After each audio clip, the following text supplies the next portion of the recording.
Hello friends, मैं हूं मोहित मिश्रा और आपका एक बार फिर से स्वागत है मेरे चैनल एमपीपीएससी क्रैक्ड में। कल हमने कुछ छोटे छोटे वंशों के बारे में बात की थी और महाजनपदों के बारे में बात की थी और कुछ विदेशी आक्रमणों के बारे में भी बात की थी। आज आगे बढ़ते हैं और आज मौर्यन पीरियड के बारे में बात करेंगे। अगला टॉपिक है मौर्यन पीरियड की शुरुआत हुई 322 BC और ये चला 185 BC तक।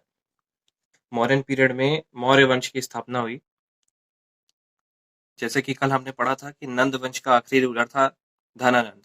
धनानंद एक विलासी राजा था और वो लोगों पर अत्याचार करता था। उसके अत्याचारों को खत्म करने के लिए एक शूद्र वर्ण का लड़का आगे आया। उसका नाम था चंद्रगुप्त और अपने गुरु कौटिल्य की सहायता से वहां का राजा बना और धनानंद को पद से हटा दिया। वैसे तो आप चंद्रगुप्त मौर्य के बारे में बहुत कुछ जानते होंगे। वो बहुत ही पॉपुलर राजा था और उसने 305 BC में सेल्यूकस निकेटर को हरा दिया था और उसके साथ ट्रीटी साइन की थी। उसके बदले में उसने 500 हाथी भी लिए थे, उससे सेना में अपने ऐड कर लिए थे और वो बाद में जैन बन गया और चंद्रगिरी पर्वत पर चला गया और वहां पर उसने धीरे धीरे प्राण त्याग दिए। मैंने यहाँ लिखा भी हुआ है, जैसे कि आप देख सकते हैं। चंद्रगुप्त के कार्यकाल में टैक्सेशन, सैनिटेशन और फैमिन रिलीफ की व्यवस्था थी। मतलब वो कर लेता था और नहर व्यवस्था भी कराई थी जिससे इरिगेशन की फैसिलिटीज प्रोवाइड की जा सके फार्मर्स को। और महामारी प्रबंधन एक कमेटी बनाई थी। जो भी महामारी होती थी उसकी राहत के लिए कार्य करते थे वो लोग। और चंद्रगुप्त मौर्य का शासनकाल सबसे लंबा शासनकाल था। उसके बाद उसका बेटा बिंदुसार राजा बना। बिंदुसार का कार्यकाल 298 BC से 273 BC तक चला। वो चंद्रगुप्त का बेटा था, बड़ा बेटा था और उसे ग्रीक अमित्रोचेट्स बुलाते थे। और उसने एक और महत्वपूर्ण काम किया था, आजीवक संस्थानों की स्थापना की थी। जो धार्मिक विद्यालय होते हैं जहाँ पर बौद्ध धर्म की शिक्षा दी जाती थी, उन विद्यालयों को स्थापित किया था। बिंदुसार के बाद उसका बेटा अशोक राजा बना। वो सबसे बड़ा पुत्र था और राजा बनने के लिए उसने अपने 99 भाइयों को मार दिया था और अपने सबसे छोटे भाई तिस्सा को छोड़ दिया और उसे राजा का पद पाने में करीब 4 साल लग गए। अशोक ने कलिंग का युद्ध लड़ा 261 BC में। हृदय परिवर्तन के कारण उसने कलिंग को आजाद छोड़ दिया और भेरी घोष की जगह धम्म घोष की प्रथा चलाई। भेरी घोष का मतलब है ड्रम बजाना। जब युद्ध का ऐलान किया जाता है ड्रम बजाकर, उसे भेरी घोष कहते हैं। और धम्म घोष मतलब कि जो भी रिलीजियस या उपदेश जो दिए जाते थे, रिलीजियस इवेंट्स होते थे, उसमें जो ड्रम बजाया जाता था उसको धम्म घोष कहते थे। तो उसने भेरी घोष को हटवाकर धम्म घोष स्टार्ट करवाया था। अशोक ने धर्म प्रचारकों को अलग अलग देशों के अलग अलग राज्य में भेजा बौद्ध धर्म का प्रचार करने के लिए।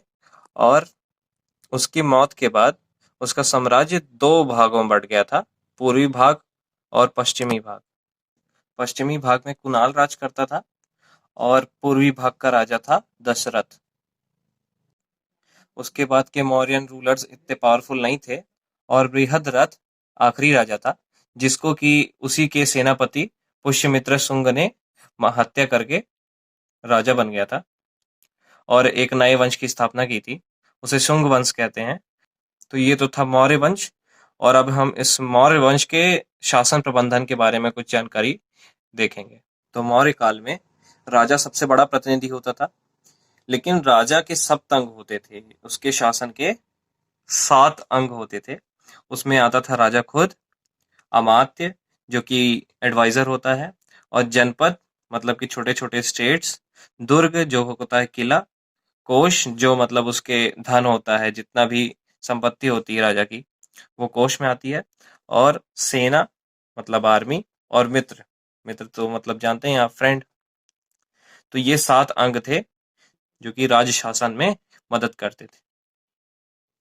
मंत्री परिषद की बात करें तो उसमें युवराज, पुरोहित, सेनापति और नगरक आता था। युवराज जो कि राजा का प्रतिनिधि होता था, राजा के बाद का प्रतिनिधि, और पुरोहित जो होता था वही लीगल एडवाइजर होता था राजा का, वही लीगली एडवाइस करता था, और जितने भी पूजा वाले काम होते थे वही करवाता था। और सेनापति जो होता था वो आर्मी को होल्ड करता था, और जो नगरक होता था वो कमांडर होता था, जो भी मतलब कि लॉ एंड ऑर्डर फॉलो करवाते थे, जैसे आज पुलिस होती है वैसे नगरों में नगरक होता था। अब आता है नगर पालिका। देखते हैं कि नगर पालिका का क्या काम था उस समय पे। वो इंडस्ट्रियल आर्ट पर ध्यान देती थी। औद्योगिक कला, मतलब जितने भी कलात्मक और जितने भी आर्टिस्टिक सामान होते थे उनको बनाने का एक बनाया गया था संगठन। और जो विदेशी आते थे उनके मनोरंजन के लिए बनाया गया था एक संगठन। और एक संगठन बनाया गया था जन्म और मरण के पंजीयन के लिए।